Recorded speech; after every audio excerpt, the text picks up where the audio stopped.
I never believed in ghosts. Until I rented out my guest room. I live alone. Small town, quiet neighborhood. One of those places where the streetlights hum louder than the traffic.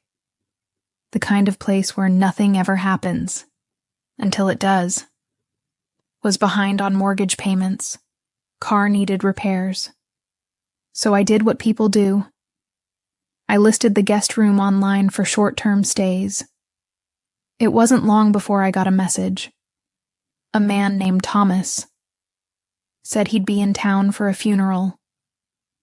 2 nights, no more. He was polite. Wrote like someone older, formal.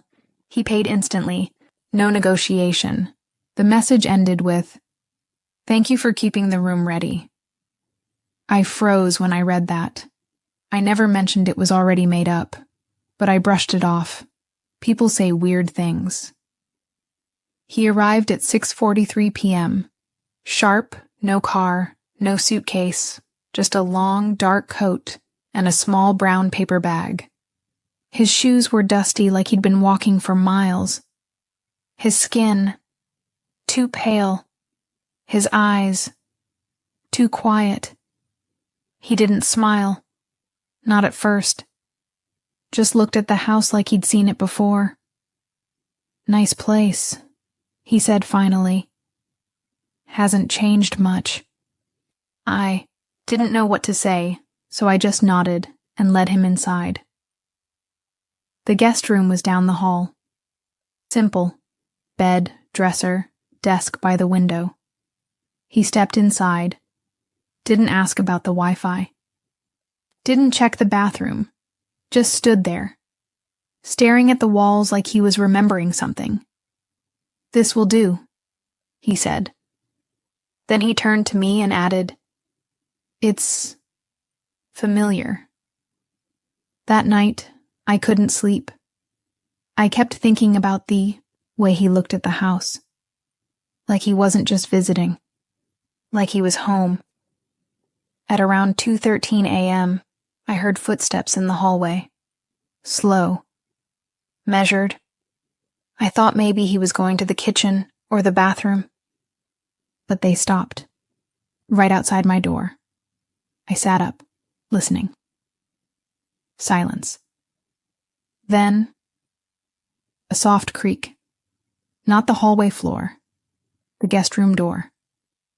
Opening. I called out, "Thomas?" No response. I got out of bed and opened my door. The hallway was dark, still. I walked to the guest. Room. Door half open. Room. Empty. Bed untouched. But on the pillow was the brown paper bag he brought in. I picked it up. It was cold, damp.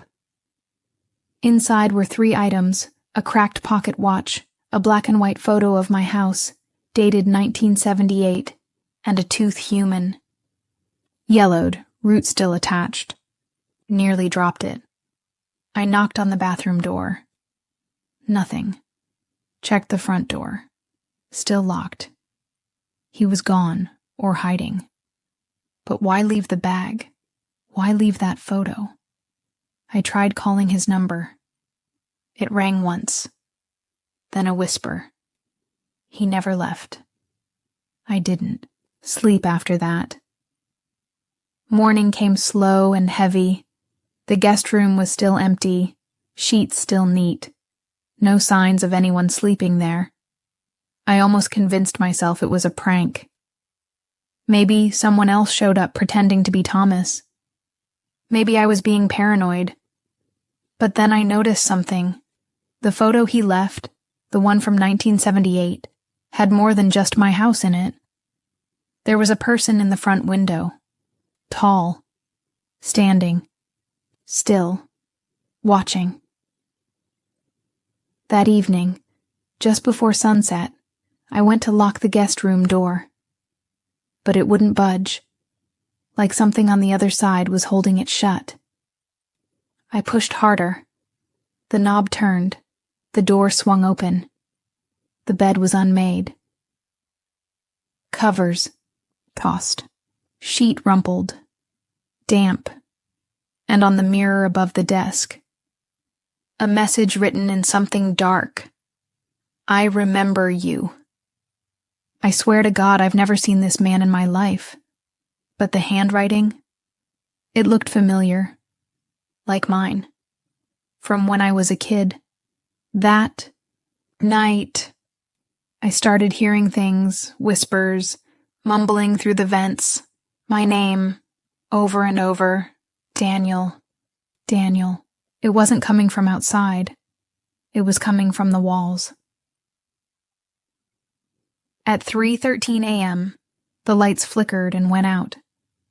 Total silence, until the hallway creaked and footsteps began again. Same pace, same rhythm. They stopped.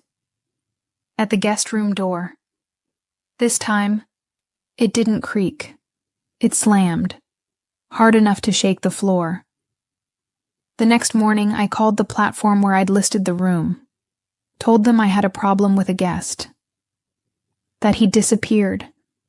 They looked up the booking.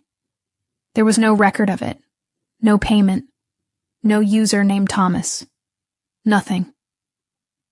I checked security footage from my doorbell cam. The file was corrupted. Only one frame had survived, a single blurry still image. It showed me, standing at the door, holding it open. But no one was on the porch, just my shadow, and another one behind me. Tall, still. Wearing a long coat, I started digging.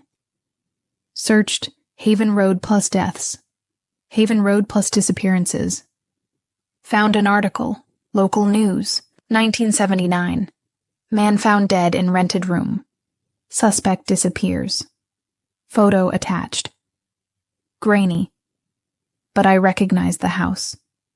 My house.